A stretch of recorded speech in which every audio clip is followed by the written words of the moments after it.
Download our mobile app. Some clamoring for property tax relief have had enough. They started a petition drive, and it's gaining momentum.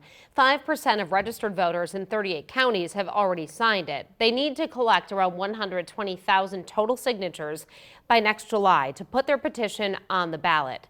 As reporter John Kipper tells us, if passed, it would heavily reduce property taxes, but those hoping for another plan say this has unintended consequences. John. Yeah, Jenny, currently the state and local governments take in about $4 billion in property taxes every year. If passed, that would be reduced by 35%, reducing income by over $1 billion. The legislature has a history of inaction on the topic, and there's no reason to believe that's going to change. Paul Van Buren is done waiting for the legislature. He says the property tax situation in Nebraska has become a crisis. Nothing is going to happen in Lincoln.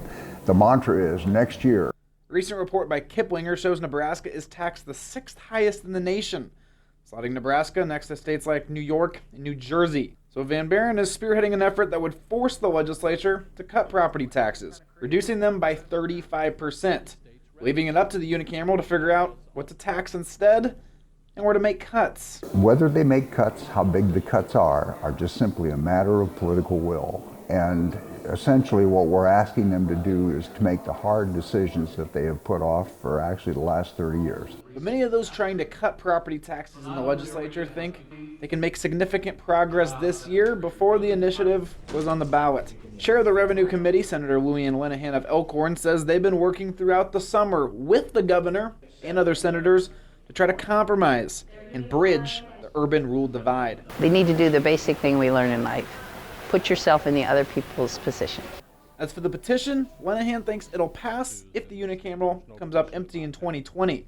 If it does, she says to bridge the gap, they'd either have to raise income taxes or leave school districts like Omaha and Millard without millions of dollars in state funding. I don't really see another option except going after school aid.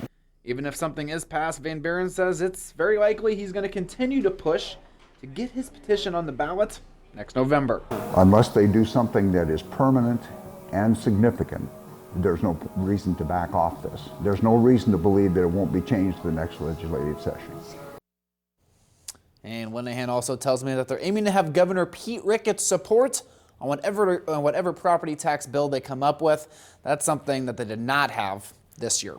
Reporting in the studio, John Kipper, 3 News Now.